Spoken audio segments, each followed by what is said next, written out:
Good afternoon, students. Can you hear me?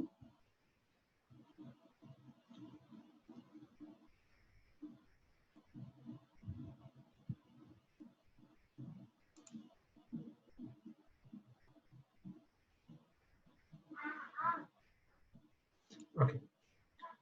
So today we are going to continue our lecture series on artificial neural network. To begin, let us do a quick revisit to what we have learned so far. In our scope, we will be only discussing about feed-forward neural networks. So what you see here is the structure or the architecture of a feed-forward neural network. Now it consists of multiple neurons, and we learn that the neuron consists of these things. You have inputs, it can be one or many, and for each input there's an associated weight. Both input and weights are numbers. Then you have a summation of all these multipliers, input into weights, multiplied together and added together. Then these are sent to the transfer function, which is mentioned here. Depending on the transfer function, the values will be transformed and will be the output. So in a feed-forward network, you have many neurons like that in a single layer, and there are no connections between inside the layer, but between the layers you have many connections. At the end of the last day, we learn how to create such a model in the neural network in the MATLAB. Not a very advanced one. We started with something very simple. Of this particular simple example, a single neuron where we have a single input, therefore have only one weight and a very simple transfer function of hard limit at 5. So we studied that one and create a small program. I hope everyone remember this particular program and have it with you at the moment. So after doing that, we wanted to see how it performs and to train the network. Now the neural networks are not programmed, they are trained. To train a neural network, you need to provide it with sample data. So this is the sample data that we used on that day. One condition is your data should be in the numerical format. Hence, we encoded this grade into 0 and 1 and fed into our given neural network. Or to be more accurate, the given single neuron. Now, of course, when you feed these values into this neuron, you would get different outputs for different inputs, but they may not be 100% accurate. Because at the beginning, we decided our weight would be something random. So we do not expect it to perform well. So the training process is the method of improving this performance. During the training, you will be changing the weight in such a way that the error will be reduced. Now, how do you change the weight? So that's where the training of the neural network comes in. First step is to calculate the error. And then, depending on the error, you can update the weights. There are many weight updating algorithms. Sorry. On the previous day, we learned about a very simple method known as the delta rule. So here's the weight updating algorithm for the delta rule. First step is you need to calculate the error of the neural network. Now this is calculated for each and every sample. In our case, we will calculate error for each student. There are 8 students, and for each student we will feed the mark into the neural network and get the predicted output, whether the person is passed or failed. And then we compare it with the actual grade. If there is any difference, that difference would be the error of the neural network. So you calculate the neural network error for each input, and then we calculate delta W. Delta W means the amount of weight adjustment we do for that particular sample. Here's the formula for the weight adjustment. So ANN error means the error for that given sample. Then we have the input. So the delta W is proportional to the error, and it is also proportional to the input and also proportional to the current weight associated with that particular input. And neta is known as the learning coefficient. It's a very small value, something similar to 0.01. Since we know the neural network error and input and the weight and the neta, we can calculate the delta W. And the last step is to update the weight using the delta W calculation. Now we repeat it for all the samples. So repeating this process one time across all the sample is known as an epoch. Now doing it one times or doing in one epoch is not sufficient to train a neural network. Therefore, we repeat the procedure multiple times, let's say 100 times, to train the neural network. After training the neural network, if you wish, you can plot or calculate the performance and see how well the neural network performs. So I hope you remember this particular code.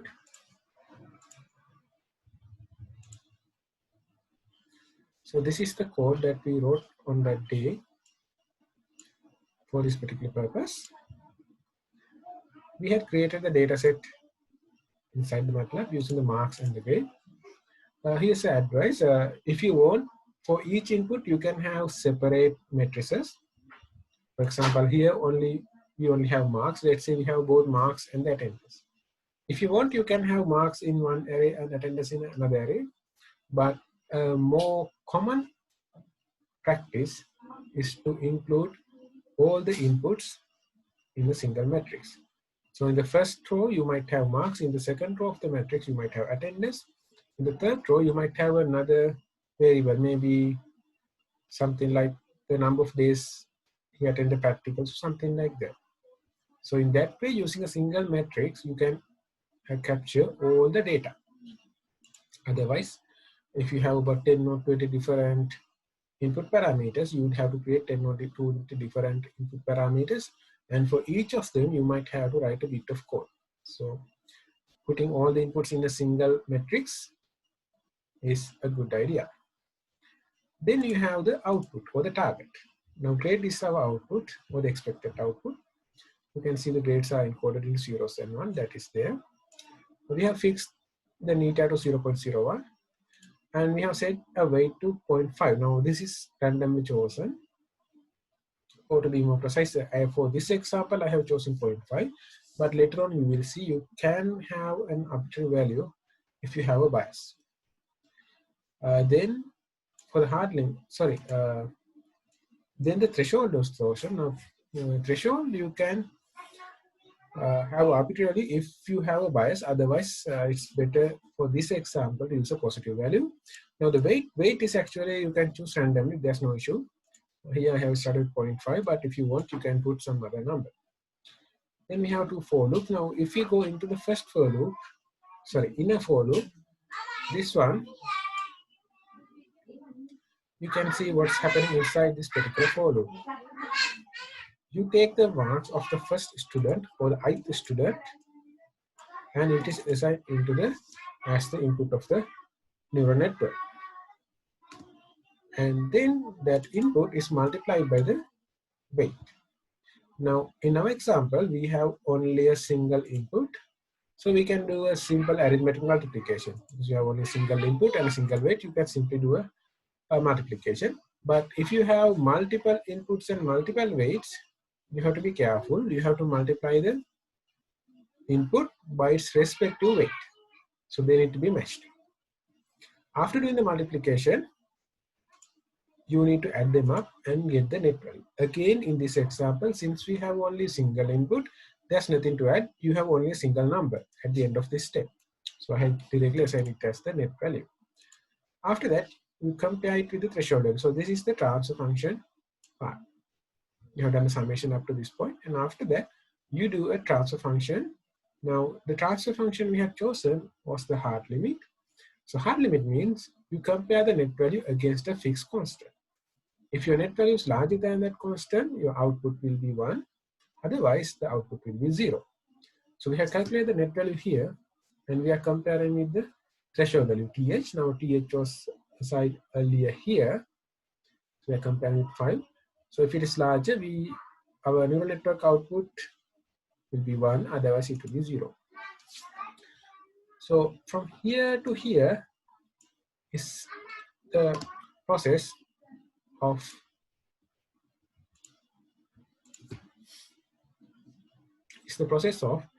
taking a value from here as the input, multiplying by the weight, doing the summation and getting the network, getting the transfer function and getting the output. So that code I highlighted is the function, is the process of starting from here and ending from here. However, remember, this is basically getting you the output for a given input. There's no training part involved in this process. But as I mentioned, if you want to get accurate result, you have to train it. So the training part means taking this output and adjusting the weight. Taking this output and do some calculation and then using it to adjust the weight. So that is the rest of the code doing. So the ones you see here are only for calculating the neural network output. You take the input, you do some processing and calculate the output. Now here, this is the training part, what we have been talking about. So we are using the delta rule. So the first step is to calculate the error. So the formula is already given. You take the target output and subtract the network output and you calculate the error. And using the formula to calculate the delta W, we calculate the delta W and then we update the weight. So this part is basically for the training. First part you saw is basically taking the input and calculating the output.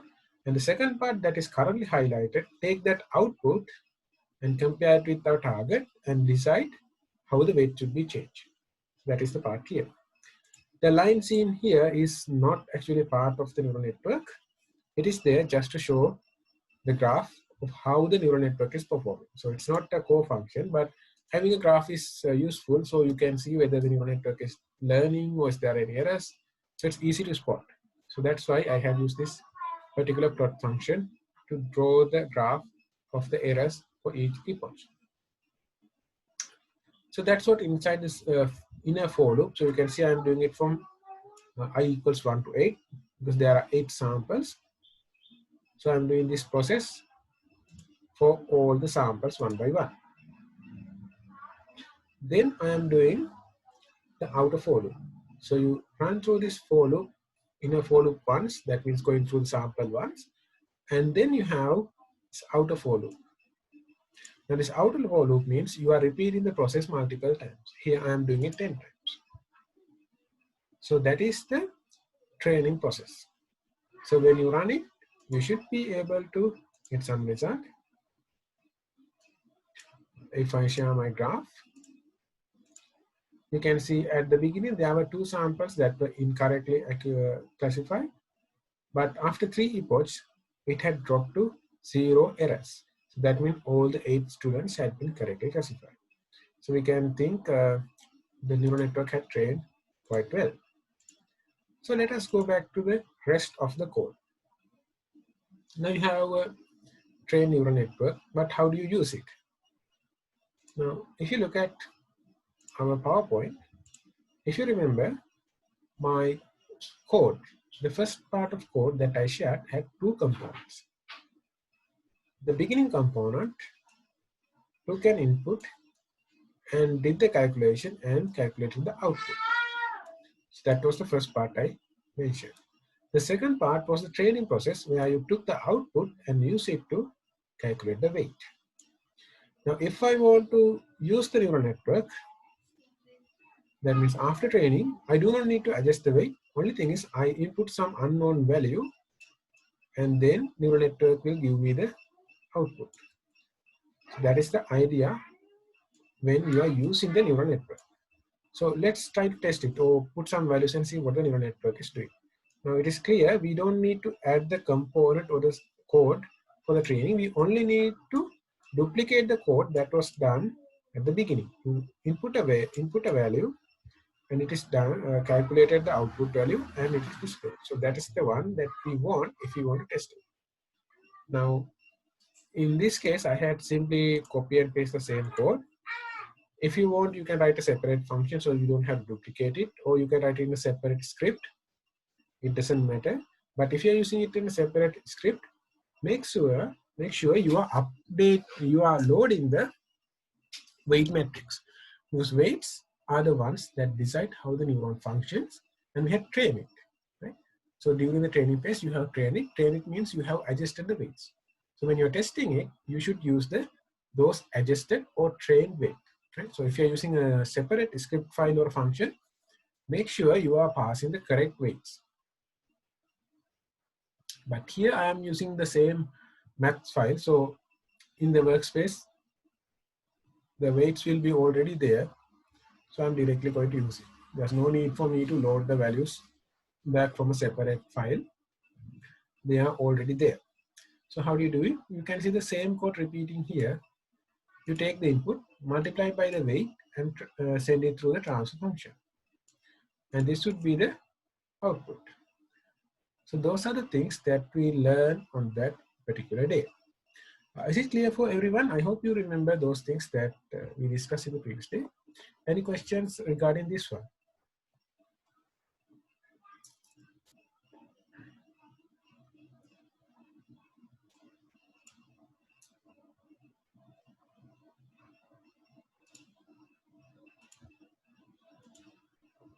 Anything? Or are you feeling sleepy after the lunch?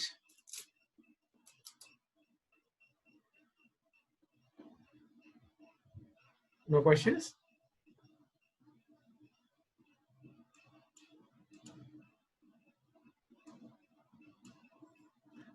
Okay, let's move to today's topics.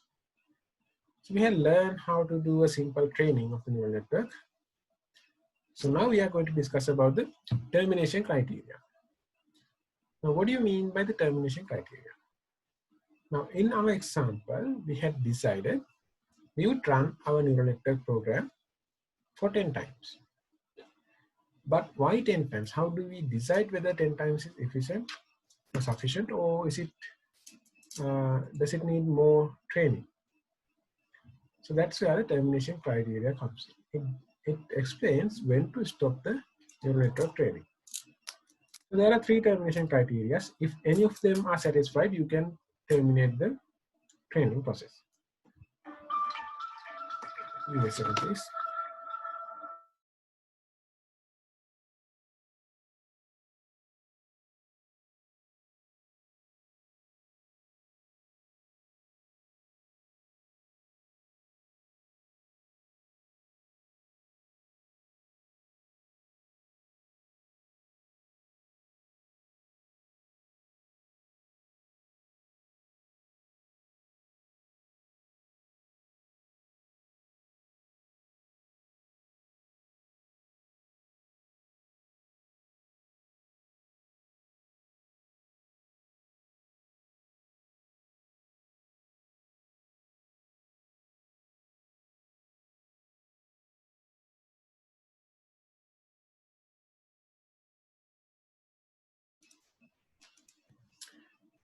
Okay, so there are different termination criteria. So if any of them are satisfied, you can stop the training.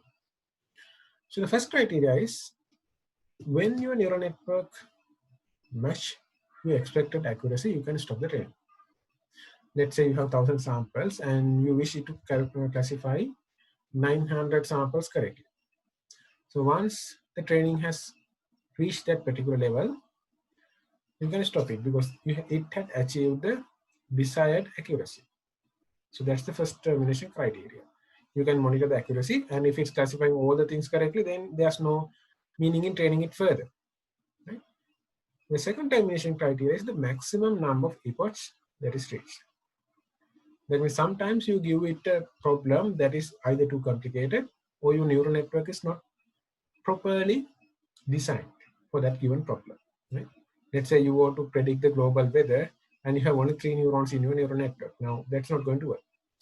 So in that case, what's going to happen is neural network is going to be continuously trying to learn, but it's not a suitable problem for it to learn. So it's continuously changing weights again and again and again. It will be an infinite loop.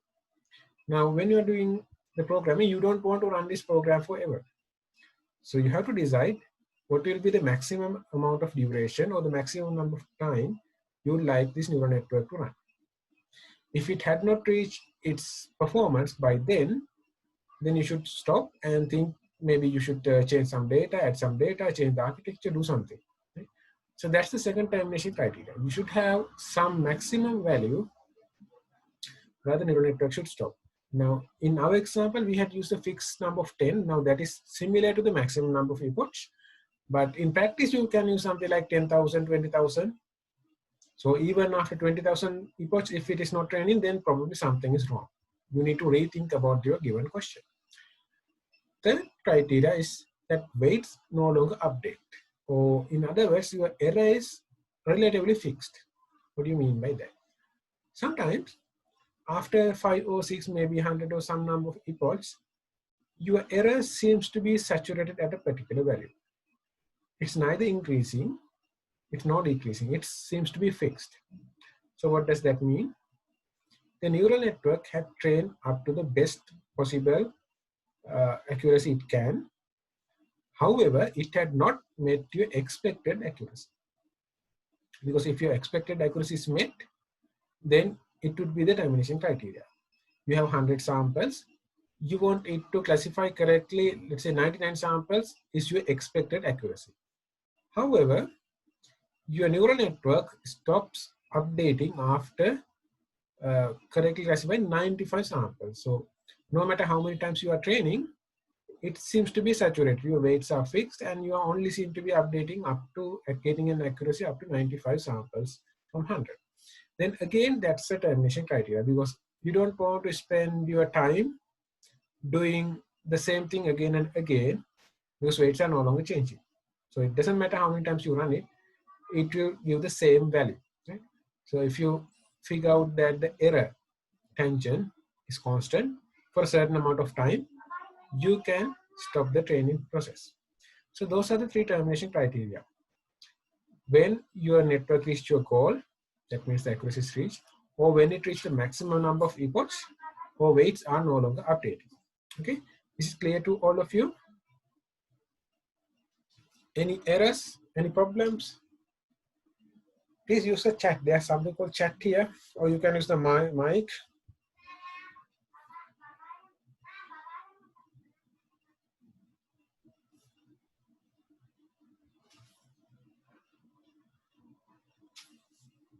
Okay, good. It is clear.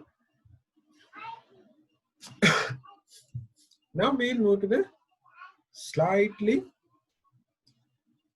complicated example.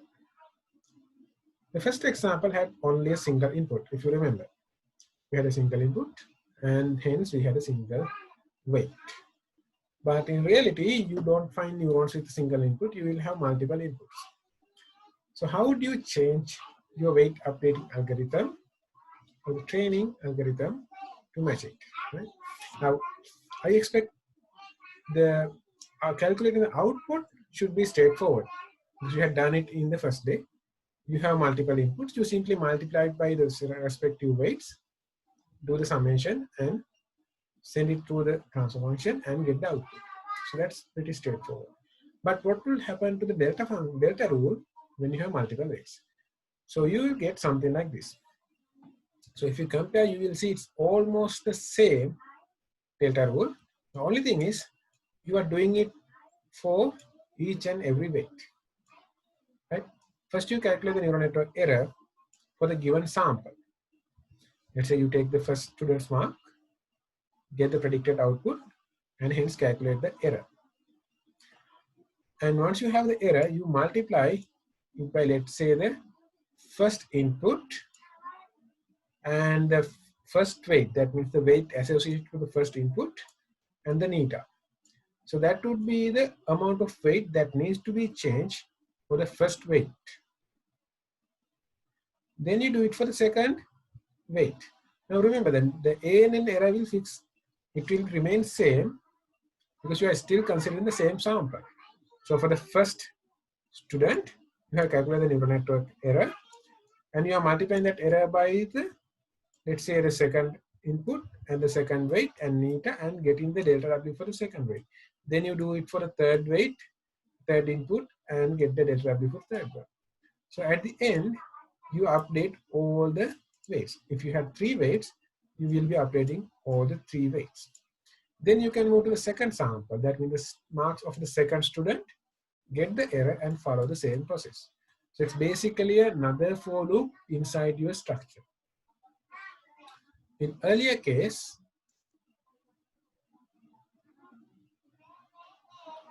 if you remember, you can see here we had this kind of thing. We had the neural network error and we multiply by the input and the weight and calculate delta W. Since we had only a single input and a single weight, this was very straightforward. But when you have multiple inputs and multiple weights, you need to multiply, you need to calculate this delta W for each and every weight and update that weight. And remember, when you have multiple inputs, you'd have extra rows in the input as well. Right? Here, the input is simply a number. But when you have multiple inputs, you can have more than one number. Right? For example, you might have a neural network where you want to predict the pass mark, but you take the examination mark and the attendance. Then for the first student, you have 2 different values as the input. You have the marks, you have the attendance. Hence, these are 2 inputs. Hence, you need to have 2 weights associated with those 2 variables. And once you calculate the error for this first student, you need to update the weight associated with the attendance and the weight associated with the final exam marks. And then you go to the second student and repeat the process. So that's how you tackle when you have multiple weights. So it's not hard, it's simply extending your existing code to mesh this particular one. So I leave it as homework to try to do it. So it's not much change, just doing some change here. But remember, just copy pasting it here will not work because you need to change the weight in the beginning of the code as well. Because in your original code, you had only a single weight. But if you have multiple weight, you need to add multiple weights at the beginning. Maybe an array for the weights or something like that. Right. Now let's look at another important topic. Now here learn that how to add multiple weights or multiple inputs to a neural network. And at the same time, you need to know about a very special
okay.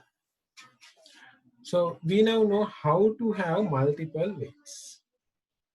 But there's one special weight that we must consider. It is known as a bias. So this particular input doesn't come from your data. It's built into the network. Usually this is a fixed value like +1 or -1. +1 is preferred for our course. So this one can solve some issues with our current neural network. Now, I remember last time somebody asked why we are taking the threshold value as 5. What is the basis of that, selecting that value? In reality, you don't need to select a threshold value for some for like that.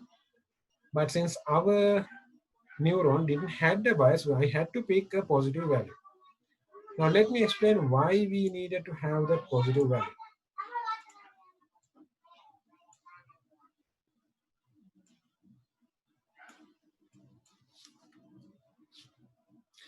Now, in our case, what we did, we had our input, we multiply by the weight, and we compare it against the threshold. And depending on the comparison, we either get a 0 or a 1. In other words, we had the marks, so input, then we had the weight, which get changed or adjusted automatically. And let me divide the whole thing by threshold. So we have something like this, threshold, and this side is larger than or greater than 1. So by changing the weight, we were able to compensate for any change of the threshold. What do I mean by that? Let's say our pass mark is 50. So let's consider the case at the border, 50, and we multiply by the weight and we compare it against the threshold of 5. Now it is clear if my weight was 0.1, I get the correct answer. Why? If the student costs 51, 51 multiplied by 0.1, 5.1, it's larger than 5, so it gets a pass mark. If the student got 49, you multiply by the weight of 0.1, you get 4.9, student get fail. Again, accurate. If I had changed this threshold value, let's say to 10, then I can still find a suitable weight to give the same result. Only thing is now I have a weight of 0.2. So when a student get 51, when I multiply by 0.2, I get 10.2, again larger than 10, so you get the correct result. If a student get 49, I multiply by the weight of 0.2, it's 9.8, student is failed, again it is correct. So it is clear when you change the weight, it can be covered or it can be recovered, it can be compensated by changing the weight. Since our weight is adjusted through the algorithm and it is automatic, we didn't have to think too much about it. As long as you have a positive value, as long as it's not equal to 0, you could find a value that is suitable and giving the correct answer.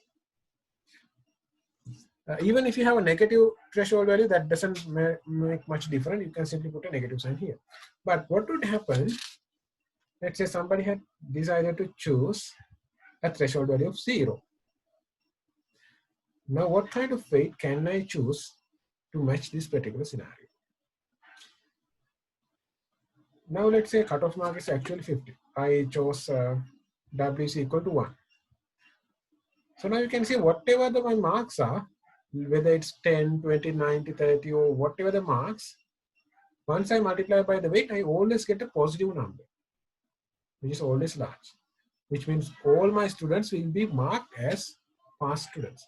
Whether even if you got a single mark, 1 mark, 1 multiplied by something positive is larger, hence I get a 0. If I somehow got a negative number as my weight, then whatever the marks the student have, I will always get a negative for this side. So that means my neural network will decide all my students are failing. So it is very clear. Now the marks can't be negative, it's always positive. So it's clear, whatever the weight I try to put here, it will always give a wrong value. Either all the students will pass or all the students will fail. So using a threshold of 0, in this case, is not going to work. That's why in the example, I especially mentioned to use the weight of, use the threshold of 5. So you don't get into this trouble. Now let's look at the real world example. In the neurons, you can't go in and think about what kind of threshold actually would work and put it there. So that would be like doing its work by our own self. It's too much work. So we need to find a way to overcome this kind of problems. That's where the bias comes in. So what is a bias? A bias is basically another input, something like this. So this one is independent of our raw data. It's always fixed to 1, and there's a weight associated with it. And there's an input coming with it. and the rest of the programming is same as the previous one. So now if you look at this case, you will notice now you have marks multiplied by weight plus bias, which is the plus 1 multiplied by bias weight. We usually write it as W0 and compare it against the threshold. Now, even if you had chosen 0 here, you can see this term, you can take it to this side of the equation, and again you will have something like minus W0. And since this is a weight and it can be adjusted, this can be a positive value, negative value, small value, large value, 0, anything. So if it is trainable, you don't have to think about threshold because it can be adjusted by using this particular bias function. So by doing that, we have effectively eliminated the requirement to manually calculate the threshold. Now the neural network itself will calculate this particular weight, which is in turn will affect the threshold. So it will automatically get the correct weight to give our results. So that is the usefulness of the bias. It can overcome certain mathematical issues regarding to neurons. Is it clear to all of you why we need the bias and the advantage of using a bias?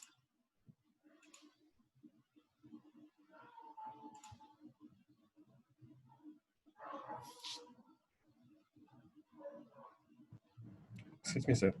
Yes. So තාම පොඩ්ඩක් විස්තර කරන්න පුළුවන්ද? කොයිකද bias එකද? Bye, sir. Hi. So it's something like this.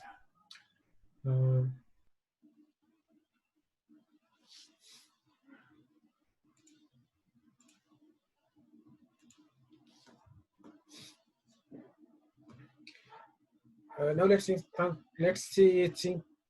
think it like this. Now what we are doing is we take the marks, multiply by the weight, and compare it with the fixed value. So if you draw the graph, it's more or less like, let's say, X, M, and Y. So you are basically getting a graph that is going through the center point, going through the origin, right? So what the bias allows is, it allows you to add a plus C. So it allows you to move this line up and down. Earlier what you had is, you had a line, you could only change the M. So you can rotate this line here and here, but you could not shift the line up or down. Now, in certain cases, you need to shift the line to correctly classify something. For example, if you had something like in these two classes, it's possible. But what would happen if you have crosses here? Now you can't rotate it like this because then you will have another wrong category here. You need to shift it. Now to shift it, you need to convert this mx formula into plus c formula. So that's where the bias comes in. So you basically have, so this is the neuron, let's say x,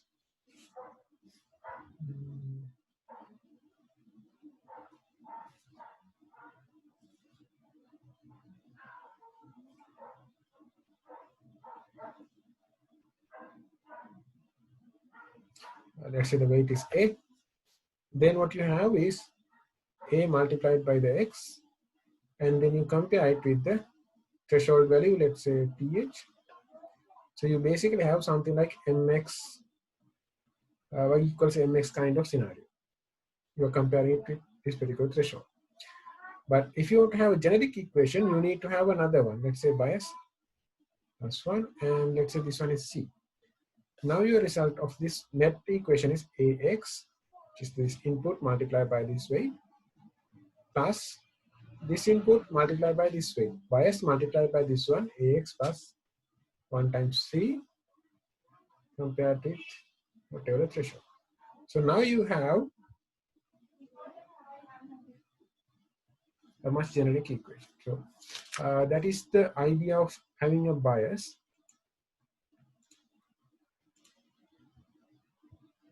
Now let's look at another case where you have the bias and two inputs. So this is what it looks like. You have two inputs and there's a weight associated with each of the inputs. In addition, you have the bias. We call it as W naught, the weight associated with the bias. So +1, and you follow the same example. Okay. So as homework, I like you to try that particular code. Create a neuron with a bias. Or maybe not that one. We can move a little bit further, right? So I give you homework with some extra information. Okay, this one.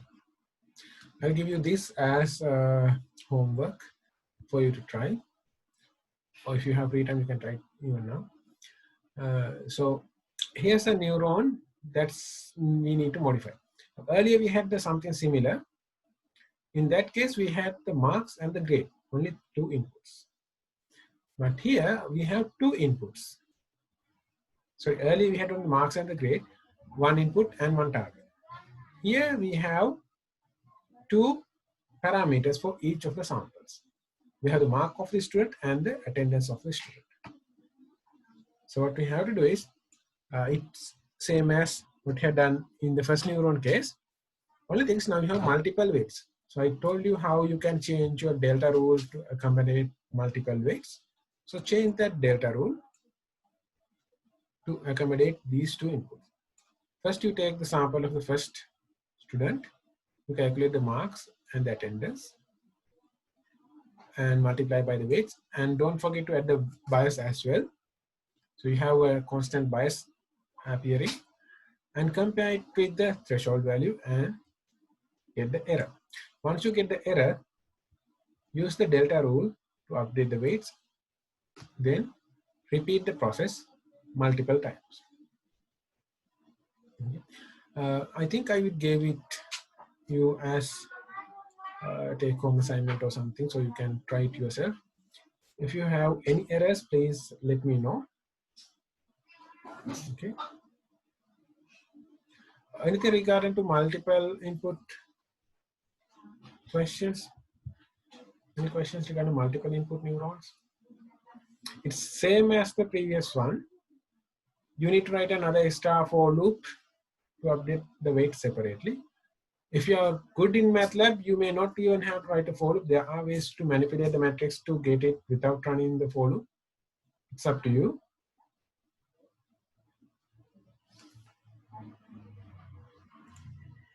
Right. Now let me move to another thing. So far, we had been using hard limit as our transfer function. But there are multiple transfer functions that are available for neural networks. So we'll look at some of the transfer functions. So I like you to try this particular code in the MATLAB. So this will plot the given transfer function. Okay. Can you all try this particular code?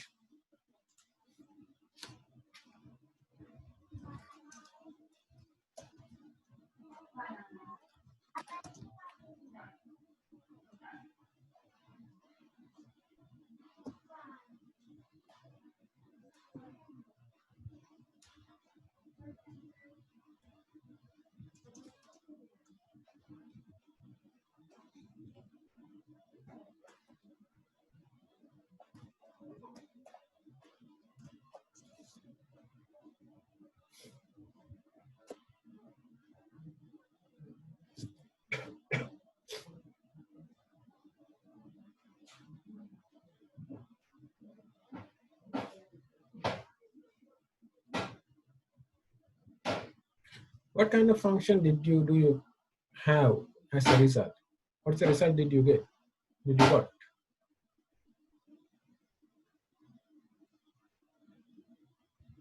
If you finish with this log sigmoid function, try the other transfer functions as well. Tan sigmoid, pure linear, and the hard limit.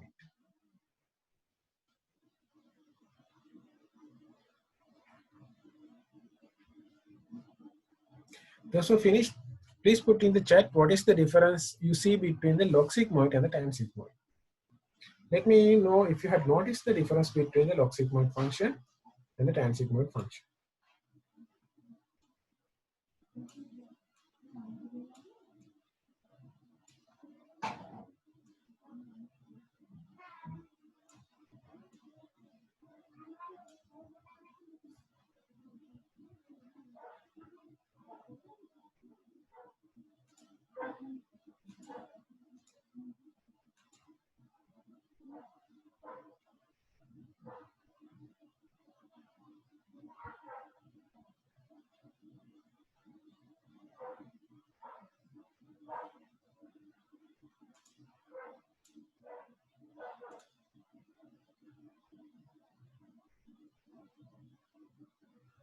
So this is the result of the log sigmoid.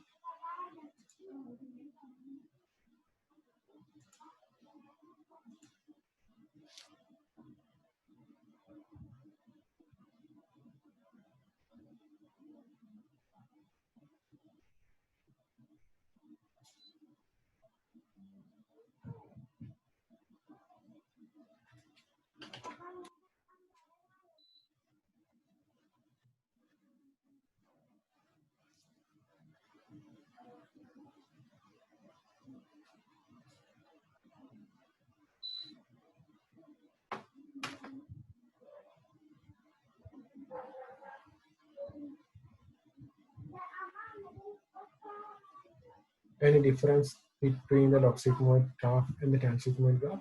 Anyone managed to find the difference? Or are they both the same? They are not the same. What is the difference?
Okay, that's okay. Anything more simpler that you notice in the graph? Rather than going to trigonometry, is there anything that's more obvious just by looking at the graph? Something that you can, let's say you want to explain it to someone else. What is this difference?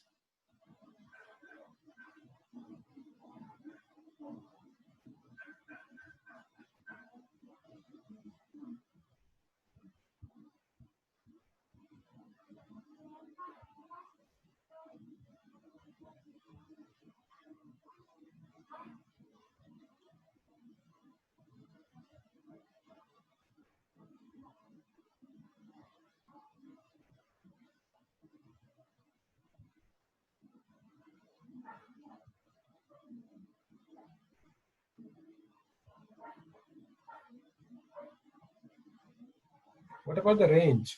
Do you see some difference in the range?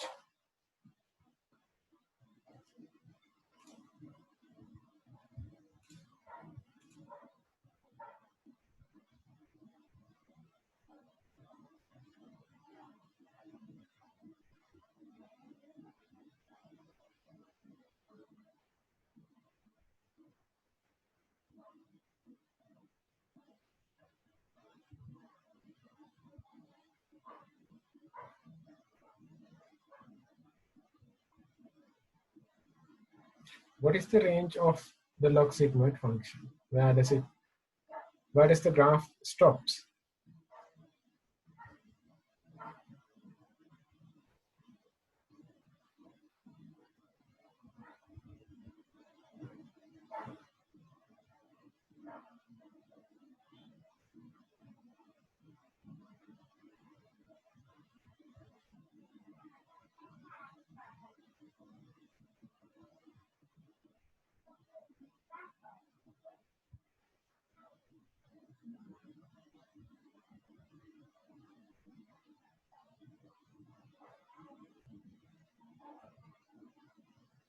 Okay, just look at the range of the y and find your answer.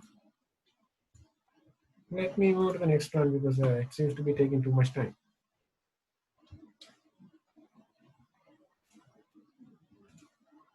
So here's another example.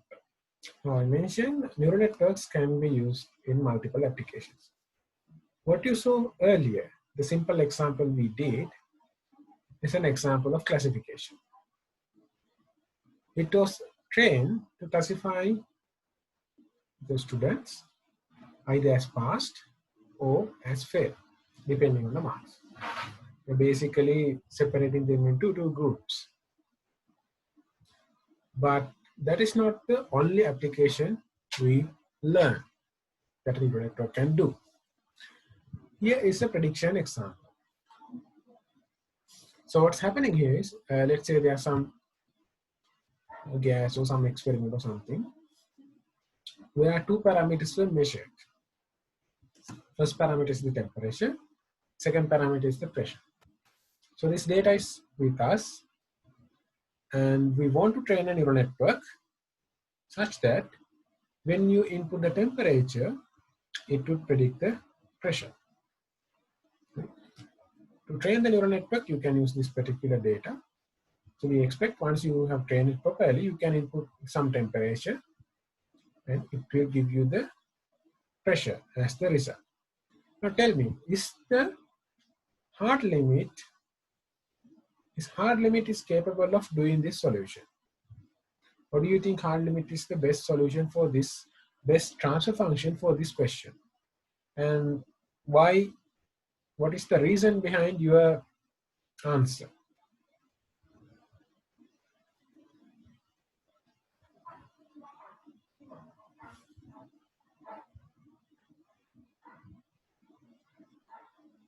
Look at the data and let me know. Do you think hard limit is suitable for this particular example?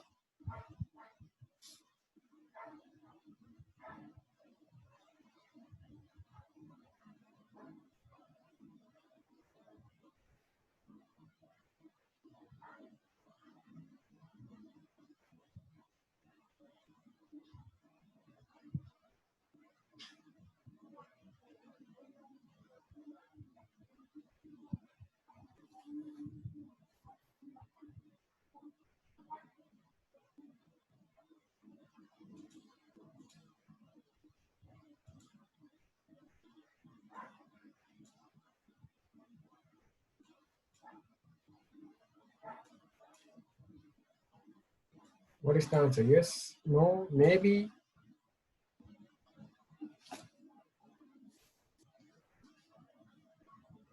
People who say hard limit is suitable, there's a yes button in the chat. You can press the yes button. People who say no, you can press the no button. I don't think there's a button for maybe. Yes, you don't have a button for the maybe.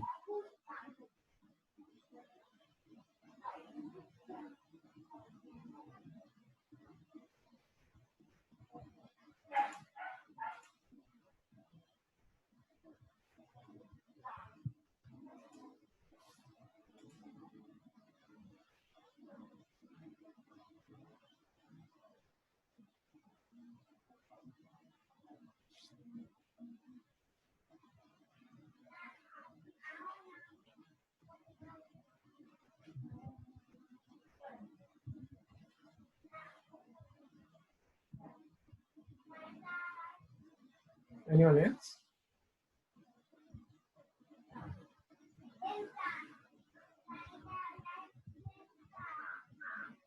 Okay, let's imagine you had applied the transfer function hard limit to the neuron. So what is the output? What are the possible outputs of a hard limit transfer function? You already know the hard limit. So what are the possible outputs that you can expect from the hard limit function?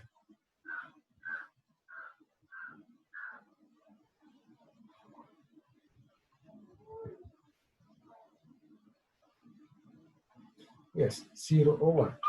In other words, you will be getting either yes or a no. Is that the kind of result we are expecting for this particular problem?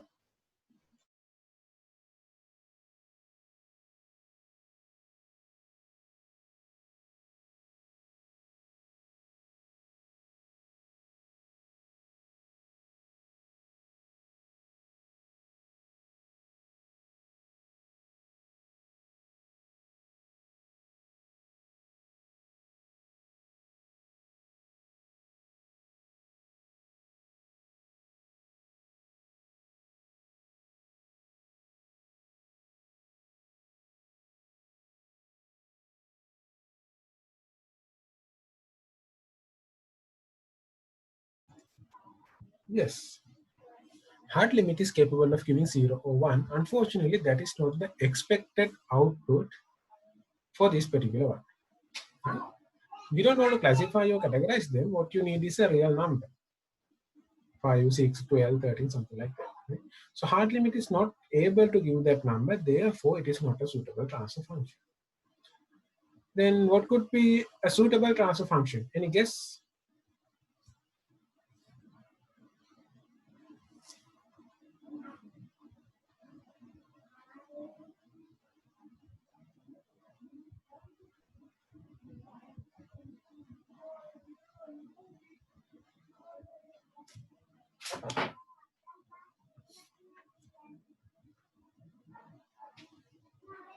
You learn about different transfer function. Log sigmoid, okay. Yes, you can use log sigmoid, but remember, if you're using log sigmoid, you may have to normalize your data. What do you mean by that?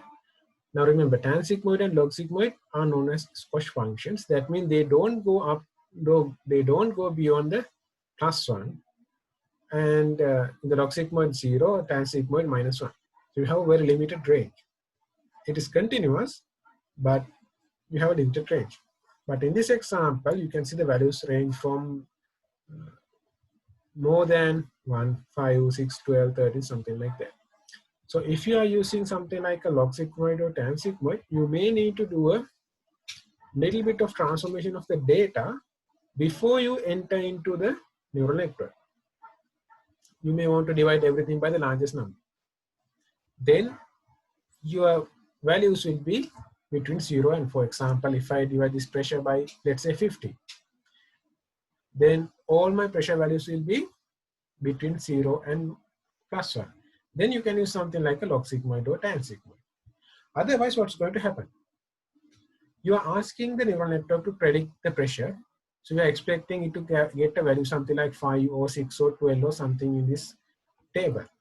Unfortunately, your mathematical function is not able to go beyond 1. So in other words, neural network will never be able to achieve the accuracy. Why? Your transfer function can only go up to 1, but you ask it to train for an output of 12. So it's not going to work. However, if you are using the pure linear as the last transfer function, then pure linear can go to a higher value. Hence, you can use the pure linear without any transformation. Right? So I'm talking about the last neuron of the layer. If you have multi-layer neuron networks, somewhere before the last layer, you can have tan sigmoid or log sigmoid. But in the last layer, you have to have a neuron that is able to produce your expected output. Your neuron should be able to produce your expected output. Whether it's accurately predicting that value is a different thing. That's about the training. But if your neuron is already limited to a fixed range and you are expecting it to predict something beyond that range, then it's not going to work. Okay. So if you're using this particular kind of data set, you have to change the value. Now remember, you can use the same code as you did in the very first example to train for this particular data. Only thing is, if you remember that simple neuron example where you had the grade and the marks, only thing is now instead of marks, you have the temperature, and instead of grade. Now you don't have to do any encoding because you don't have a numerical category, you have actual numbers. Instead of grade, you can input these numbers. The place you have to change is, instead of having the transfer function of hard limit, you can have something like a pure linear. That means you are just removing that if condition, and you are just outputting the net value as the output. So you can easily modify your existing code for this example. You don't have to do much changes. So this is that example. You can change these values as the temperature and put the actual value for the pressure here as this one.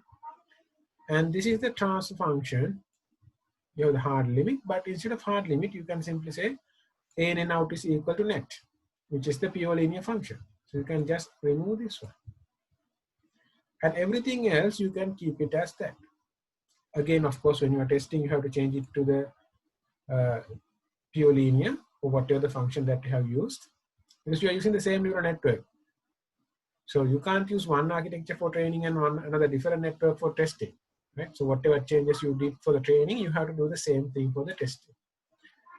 So you can very easily change your classification neural network to a prediction network by doing that simple modification. Is it clear?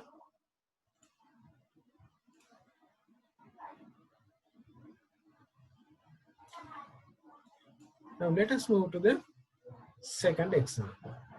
So far, we have been working with a single neuron. We started the single neuron with a single input. Then we expanded our scope by adding multiple inputs and also a bias.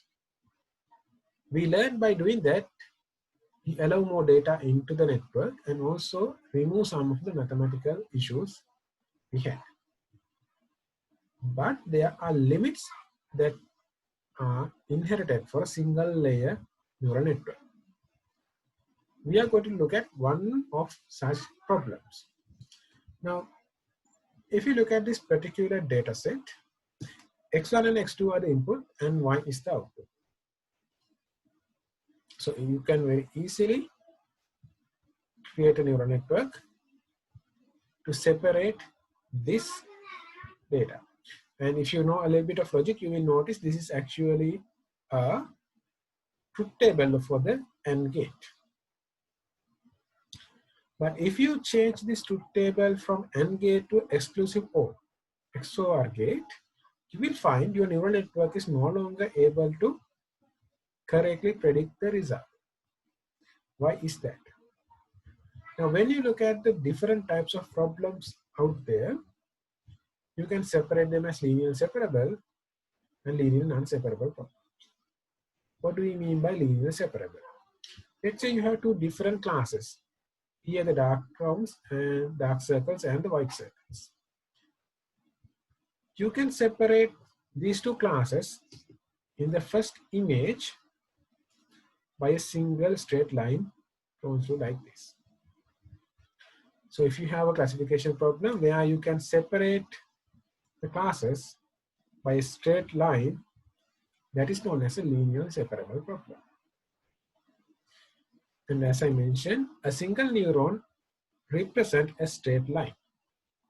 You can change the gradient and intercept, but still it would be a straight line. So if you can separate it like this, it's known as a linear separable problem. And a single neuron is able to do that classification. Linear separable means you don't need to go to multi-layers. With a single neuron, you are able to do the classification. But what about the second image? The second image, you have what is known as the exclusive OR problem. Here, you have a one dark circle at the top and another at the bottom, and you have white circles at here and here. It is clear you can't draw a single straight line to separate the two classes. You can't draw like this, because then this black spot will be on the wrong class. If you try to draw it like this, again this spot will be in the wrong class. You can give it a try, but you won't be able to find the answer. In other words, this problem is not linearly separable. You can't draw a single straight line and separate them into two classes. So if your data is something like that, your neural network that has only a single layer will not be able to classify it correctly, because it can only match a single straight line, but your data doesn't match it. Therefore, we move into the next stage of the neural network, which is the multi-layer neural network. In the multi-layer neural networks, you have several neurons in the first layer and maybe several neurons in the following layers. If you look at this exclusive OR problem, the first layer might draw, let's say there are 2 neurons in the first layer. So the first neuron might draw a straight line like this, and the second neuron might draw a straight line like this. And the neuron in the second layer will look at those inputs and decide whether both of them are inside or whether both of them are outside this. So using a multi-layer, you are able to classify even linearly non-separable problems. Depending on how many layers you have, you classify them as either shallow networks or deep networks. So if you have only several layers, let's say 3 or 4 layers, they are known as non-deep or shallow networks. So until recently, shallow networks were the most common neural networks available. Now remember, moving from one layer to multi-layer again took several, I think over 10 years of mathematical development. They were actually stuck how to have multiple layers, but then they moved. And until recently, having anything more than 3 or 4 layers seems to be not working. But recently we found a mathematical procedure to how to implement multiple layers, more than several layers, and hence started the deep neural networks. So this is a buzzword today. So if you search for internet, you will find deep neural network or convolution neural networks. They are common. So they are basically another group of weak 4 networks. Only difference is you have multiple hundreds of neural layers in a deep neural network. Is it clear about the structure and why we need multiple layers?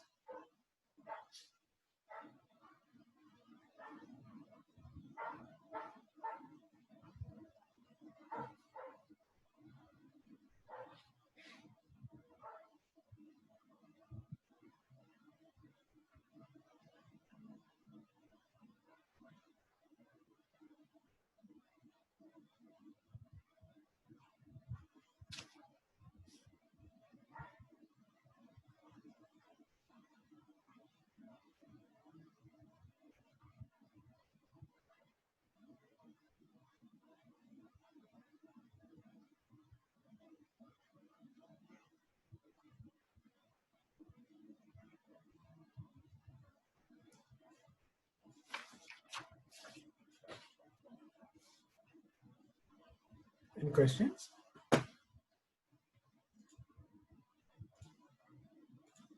Let me show you a very quick demonstration of how the multi-layers can solve the exclusive OR problem. Let's say these are the 2 inputs I have, X and Y, 0, 0, 0, 1, 1, 0, 1, 1. Now my expected output for this one would be, let me do it from this side, so it will not get confused, 0, 1, 1, 0. Now if you try to train a neural network for this particular truth table, you will find it's impossible to do. Why? When you draw it, you will find 2 classes like this, other 2 classes like this. So you can't basically draw a straight line separate. But what you can do is you can have a neural network something like this. You have X, Y, and 2 neurons in this layer and another layer here. So this one has 2, this one has 2, put them together and have. So there's one layer, first layer, and there's a second layer. This is the output. So let's say this is neuron 1, 2, and 3. We can train the neuron 1 such that it's able to classify like this. Now this classification you can do. You can see it's almost like a OR gate. You can simply compare, so this is X, this is Y. So for the first neuron, we simply want to consider these three as one category, this one as another category. So you can very easily draw a line. Similarly, this neuron is able to classify it like this. The second neuron, it can be trained in such a way, it goes like this.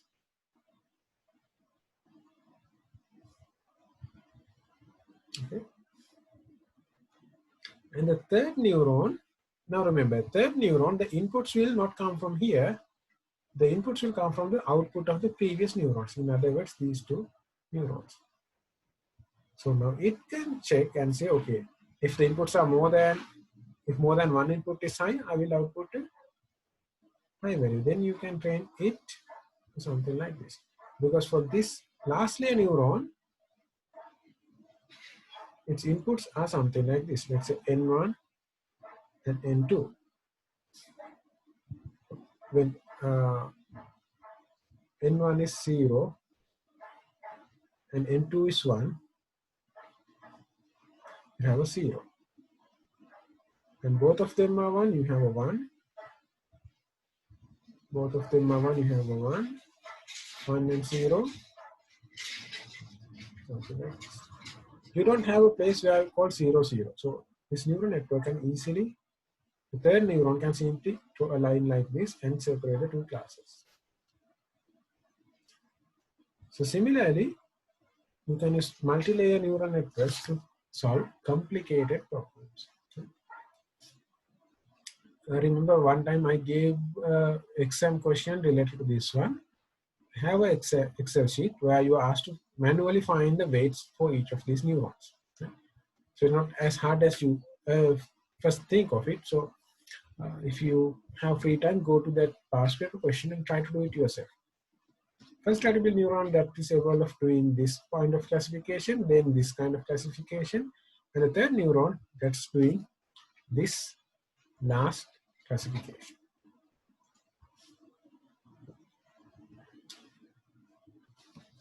If you don't have any questions, we will continue with the multi-layer neural networks. Now we learned having multi-layers allow us to solve non-linearly non-separable problems. But with that comes a problem, how are you going to train it? Because in the earlier case, you were able to directly transfer the error to update the weights. But what's happening here? Let's say you have some inputs here, and there are some neurons here, and this is the second layer where I have some set of weights also there. So how can I update the weights here? Because I don't know about the error of this place. So I don't have anything to compare it to. Remember, in the training, we have some inputs and we have some targets, right? So I can compare my neural network output with the target and decide whether it is correct or not. Or if it is not, how much error do I have? But I can compare it with only with the final output. I don't have any data regarding the intermediate values. Because my sample data will have only the actual output. The actual output means the real output. So what's going to happen is we use something called a backpropagation algorithm. So we input the first sample data, and just like in the previous case, we calculate the output for this neuron and calculate the output for this one and this one. And we calculate the error for this last two, or the error at the last layer of the neural network. Now that error we can calculate because we know what the value output should be and the value actually given by the neural network. So we can find the error at this point. Then we use a formula to calculate the error for this neuron, for the layer before the final layer. And using the same formula, if I have multiple layers, I can go back into another layer by layer. So that is why it's called the backpropagation algorithm. You calculate the error at the end and you backpropagate. You move the error backward to the beginning of the neural network. For example, let's say this neuron, this weight attached to this neuron output is 0. Then my weight, then my error going to this neuron should be 0. Because this output had not contributed to this neuron's calculations. Similarly, if I had a higher weight attached to this between these two neurons, whatever the error I had calculated here should have a larger impact on this error as well. And it is not only this neuron I should consider all the neurons attached to this one. So since we do it like that, it is called a backpropagation algorithm. So if you have a multi-layer neural network like this, you give some inputs and the neuron will start calculating the values like this. So that is why we call as feed forward. Once you came up to here, you calculate the error, and error goes back like this. So that is why it's called backpropagation. So the real name for this neural network is feed forward backpropagation neural networks. So it's called backpropagation because you are calculating the error backward. Now, of course, you can build a MATLAB program to do it, but it will be a little bit, it's not complicated, but I don't know whether you want to do it. If you're interested, you can do it. Otherwise, we can move into the MATLAB toolbox to do these kind of calculations. Because MATLAB has a built-in functions where you can use it to do a lot of the calculation we have been doing so far. It will be easier and much more efficient than manual computing. Now, I hope everyone had installed a MATLAB by their laptops, at their laptops or desktops. So can you confirm whether you have MATLAB? Up to this point, you could have used Octave for this one, all these calculations, but from here on, some of the functions are limited to MATLAB toolbox. There are comparable functions in the Octave, but syntax are slightly different. So do you all have MATLAB installed?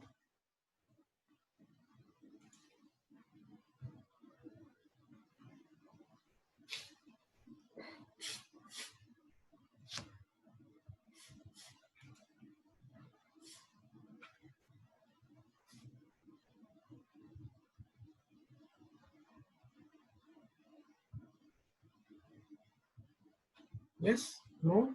Maybe?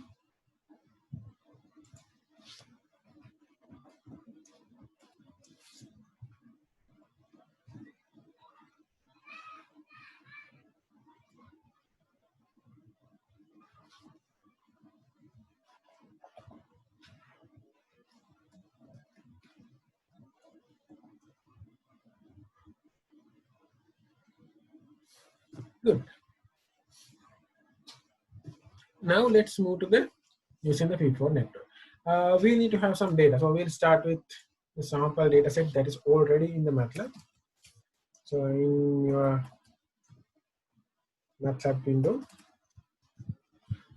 load the data using this code mentioned in the PowerPoint.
Okay.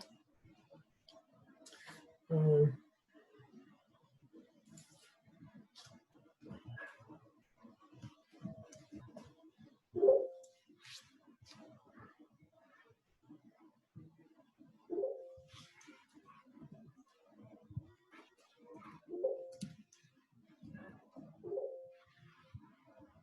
okay, let's look at the rest of the code. I think this data set we might need to use a little bit later, not that immediately. Anyway, so the next thing is, first thing is we need to have a data set or use an existing data. We will see whether we can find something better. This one will work, but it might be easy if we start with something a little bit more simpler. Let's see how the data. Then first thing you need to do is you need to create a neural network. Now, depending on the MATLAB version you have, there are different syntaxes that are supported. If you have a recent MATLAB version, you can use this particular syntax known as feed forward net and then some parameters. If you have an older one, you will need to use the new ff command to create this one. So we'll realize there are some differences. In the first one, this is like creating a variable. In fact, it's something like that. So you have the variable name net. You can call it a my network, my neural network, something like that. So you are creating something with this particular name, and what you're creating is a feed forward network. After that, you have this particular number. So this is the neural network architecture. So 3 means you are creating a hidden layer. You are creating the first layer with 3 neurons in it. The number of neurons in the last layer will be automatically determined by the output. That means if you want to predict only a single parameter, your output should have only a single neuron. If you want to predict 2 or 3 parameters, your output layer should have 2 or 3 neurons. So the last layer number of neurons are already fixed. You can't change it because then you will have an error. If you want to predict the blood pressure, you should have a neuron that is attached to the blood pressure. If you want to predict something like, let's say, blood pressure and the sugar level, then you need to have 2 neurons, one to output the blood pressure and another neuron to output the sugar level. So in the last layer, number of neurons are not independent. You can't arbitrarily choose them. They are already there. But other than that, for the rest of the architecture, you can choose different number of neurons. So what you see here is we are arbitrarily choosing 3 neurons for the first layer, and the last layer will be automatically determined. If you look at the old syntax, you can see it is called new FF, standing for the feed forward. Then you have to give the minimum and maximum of your input samples. For example, if you want to predict the marks of students, your minimum would be 0 and maximum would be 100. If you don't have a fixed value, you can look at the data set and find the maximum value and use it as the maximum. The idea is the new MATLAB will use that data to normalize your data set. So it will not have very large and very small numbers. Then after that, you have this numbers. Now this is again similar to this one. So this is the neural network architecture. So this one has 2 layers. First layer has 3 neurons and the second layer has a single neuron. So if you have something like 3, 1, 5, you have 3 neurons, 1 neuron and 5 neurons back. So, 3, 5, 1 means 3 neurons, 5 neurons and 1 neuron. So 3 layers together. After that, you have to specify the transfer functions. You can see, since we have 2 layers, we have to define 2 transfer functions. All neurons in a given layer should have the same transfer function. So 2 layers mean 2 transfer functions. They can be different between the layers or they can be same for all the layers. So the first layer with 3 neurons, we have defined tan sigmoid as a transfer function. And for the second layer, where we have a single neuron only, we have defined pure linear as the transfer function. So if you want, you can change them. However, number of layers and number of transfer functions should match. The last one is optional one. That is the training algorithm. We had already learned about the delta rule. There's a slightly different, more input version called gradient descent. If you had learned about optimization, you would have already learned about this one. So we had asked NeuroNet to use the training, the neural network using the gradient descent algorithm. So that is the syntax for the older one. But I think everyone has the newer version, so we'll try to use the first version. By the way, can you type what are the MATLAB versions you have in the chat so we can make sure everyone has the correct syntax?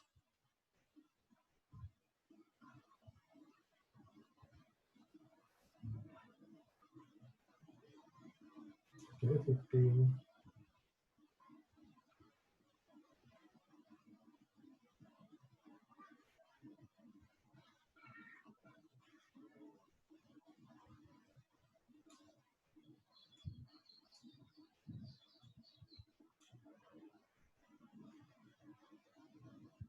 Okay, everyone seems to be having a modern one, so I think there's no issue.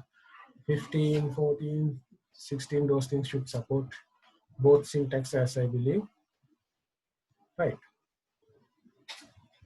So in the neural network toolbox, there are basically only 3 commands for you to learn. First is this one, how to create the neural network. Second syntax is this one, how to train the neural network. How do you train it? You use the syntax known as train. Then you pass your network object into the function, your training inputs, and your training target. If you look at the previous example, our training input would be the marks of the students, and our training target would be the grades of the student. So when you're passing them, you should be separate them and send it. So the neural network knows, so the training algorithm knows which are the inputs for the neural network and which are the output expected from the neural network. So this is the second syntax. And the last syntax is this one, simulating the neural network. Once you have properly trained the neural network, you may want to give it some input and check for its output.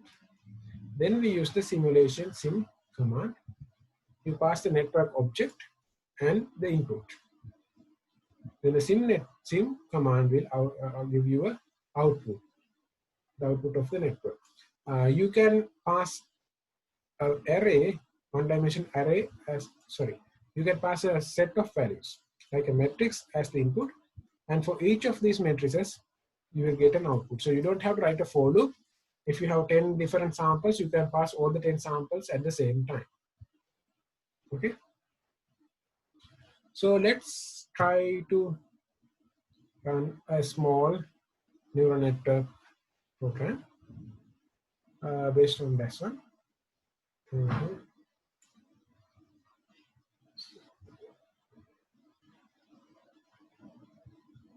Unfortunately, I don't think that our SQL fit command will be a good candidate. So we'll start with the code that we had already written for our testing.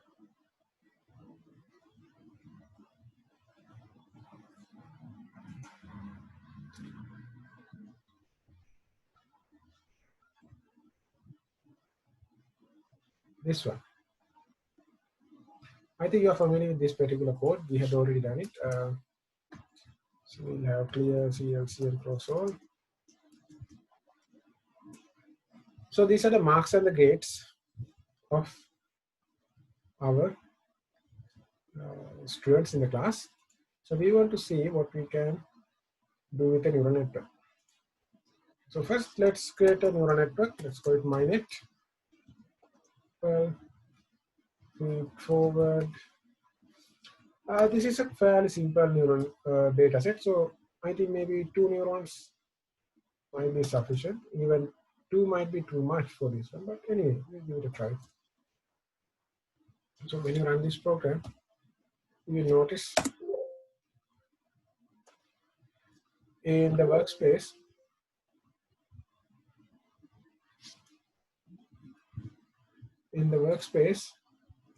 you will see a new object appearing called MyNet.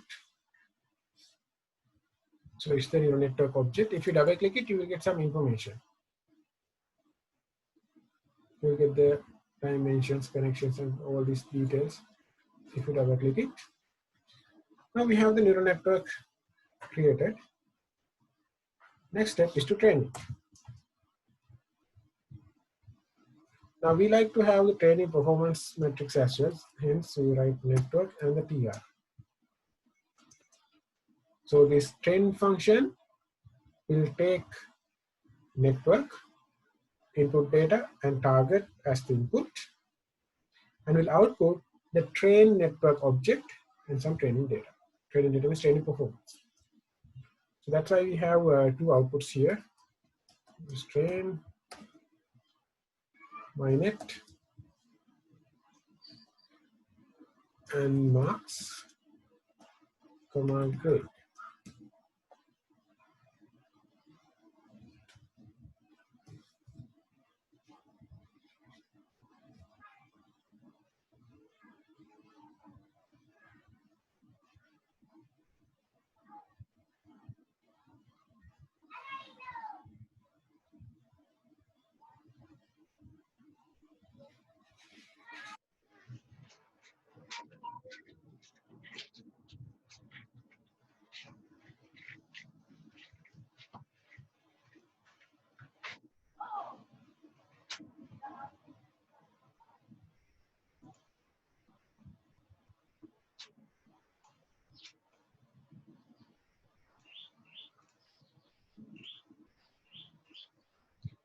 If you run it, you will get a window like this.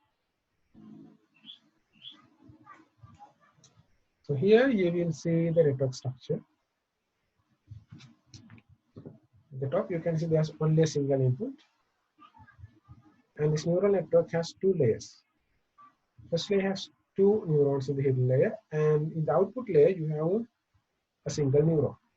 You can see the numbers at the bottom, 2 and 1, hidden and output, and this is the output. And its training algorithm is different. It's not gradient descent. It's using a Levenberg algorithm. And after that, you can see there's a box named as progress.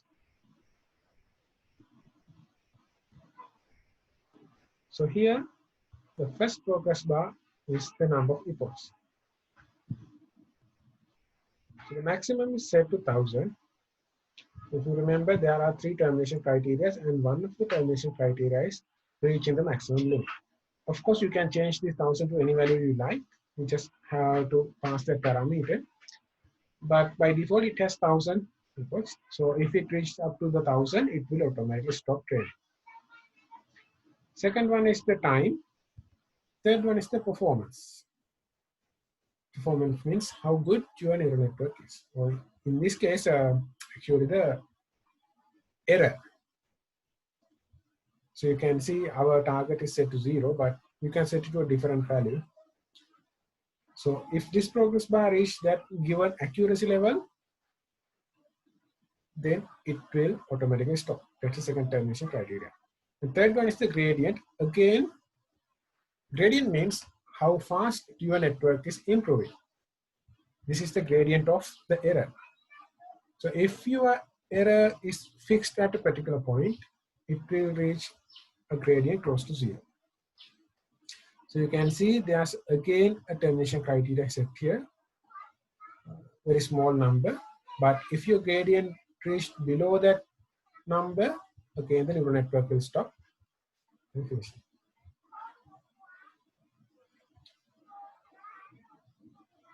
Now here you have done the validation check as well. That means in this MATLAB version, it will automatically separate some of the data as validating dataset, testing dataset, and the training dataset, and check it. If you look at this performance graph, you click the performance button, you will get a graph like this. So you can see in the training, your error had dropped and dropped and dropped almost to a negligible value. Validation and testing have got down.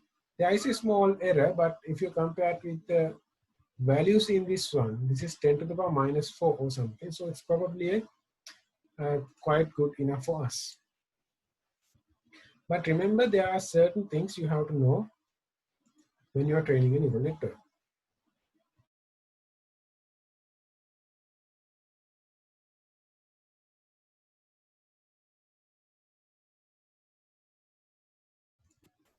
Adding more neurons or more layers will not always guarantee the performance increase.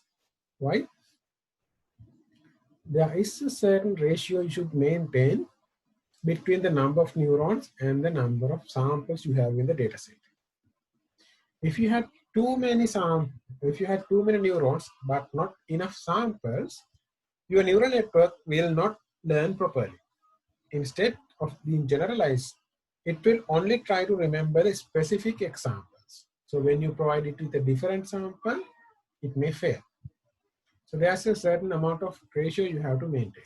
So for something like this, if you try to put something like 10 and 20 neurons, you are wasting time, and at the same time you are lowering the performance of the neural network.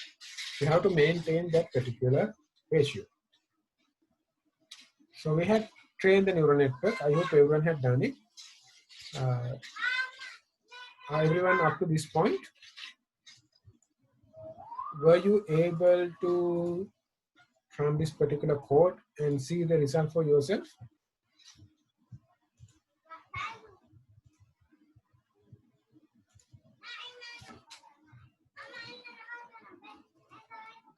So, Yes. so there are many tools in the window. I mean, neural network training. So, what are the features of that window? Which one are you referring to?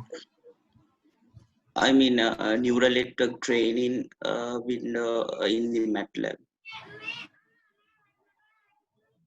Are you referring to that pop-up dialog? So are you referring to the app? In the app also you had neural network. Yes. So here also you will find the neural network. Where is it?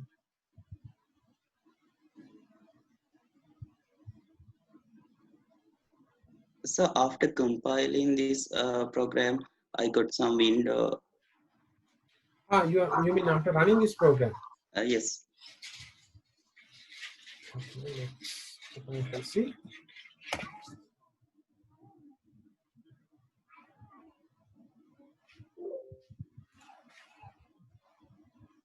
Are you referring to this particular window? Yes, sir. Okay, so this one, that's the things that I have explained earlier. So this first top one is the neural network architecture. Can you see my mouse pointer? Yes, sir, I can see.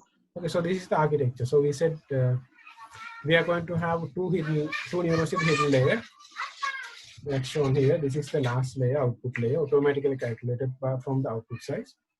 Here you have the parameters.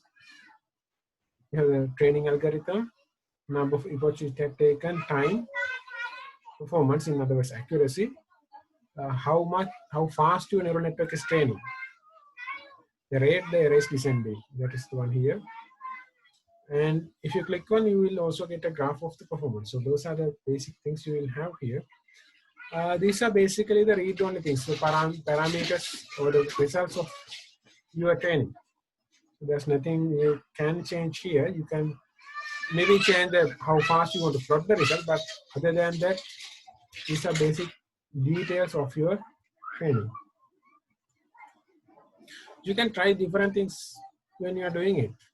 There's no harm in trying it.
Okay, there was a small typing mistake. I had put net instead of my net at this place. So it had initiated a different network. So what had happened here is, up to this point, I had explained what's going to happen. You create the network, you train the network. Now I want to check some results with this one. So I use the sim command, then you pass the network, and then you can add some numbers, let's say 15. I don't know whether it's pass or fail. Evaluate it, and you get the result, minus 0.1. Now this networks, I have not defined the transfer function, so probably it's not a hard limit. That's why you are getting real numbers. So what we can do is we can compare it against some fixed number and get 0 or 1. So what do you think is the most justifiable number to compare this predicted value? Now remember, network is outputting a value between 0 and 1. Sorry, our target is 0 is fail, 1 is pass. So if I get something like 0.1, is it pass or is it fail?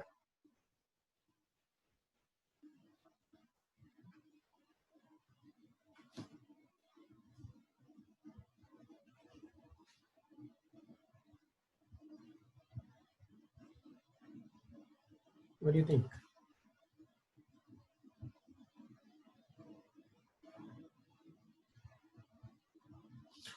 In the training I had said, okay, 0 is fail,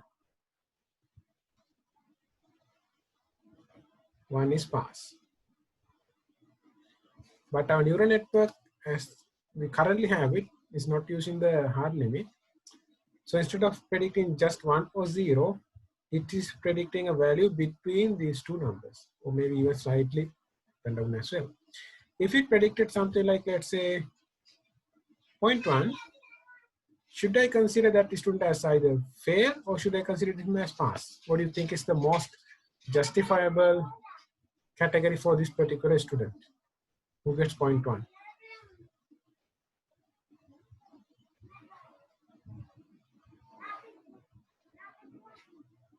Yes, it's fair.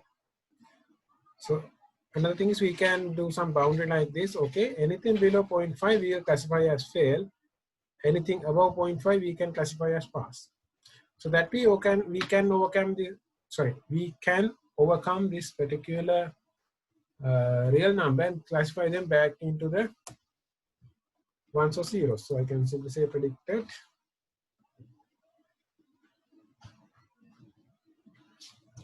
larger than 0.5. So I'm using a logical operator. So when I run it, so predicted value.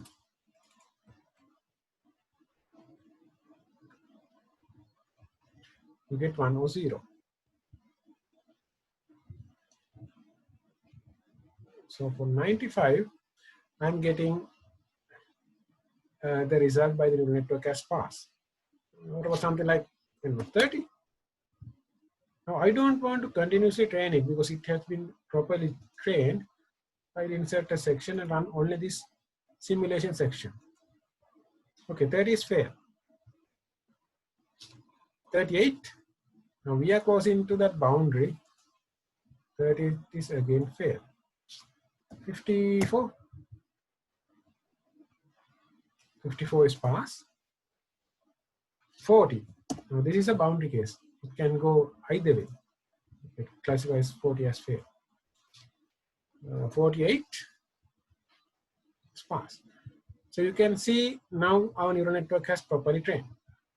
You can enter any mark here and the neural network will predict whether the student has passed or failed. And its accuracy is quite good. It entirely depends on the amount of data we have produced. So within that data, it's able to predict everything correctly. If you ask for something like 40, which we discussed in the previous lecture, it doesn't cover in either past example or the failed example. It's in a little bit of a on the fence. But other than that, it's working properly.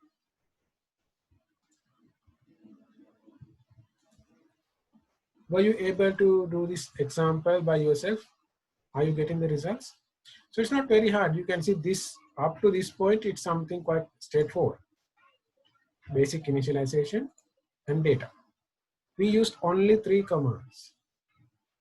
This command to create a neural network, this command to train the neural network, and this command to get the results.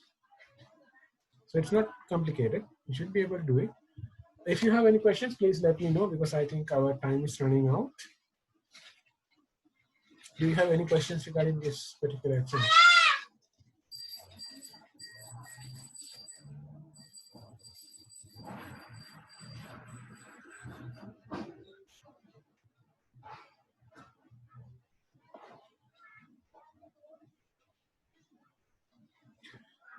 If you don't have any questions, please try to do the example I mentioned, the exercise I mentioned.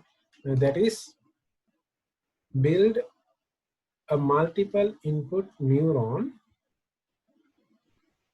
for that attendance and marks dataset. The PowerPoint is in the LMS, so you can get the data from there. Even if you just thought and type some numbers, that's okay. The condition I put is to pass, you need to have more than 50 marks of attendance and 50 marks in the final exam. So you can even put some your own data there. But when doing that, don't use the neural network toolbox, because there you don't have any coding, just basically do what the toolbox automatically does, right? So try to code the delta rule for multiple inputs. So you should include the bias as well. So your neuron should have 3 inputs: bias, marks, and attendance. And change your training algorithm, the delta rule, to match it. And see if you can get the correct result. Okay. If you don't have any question, I would like to finish today's session because I think it's 3:30. I can wait a few more minutes if there's anything that you want me to clarify.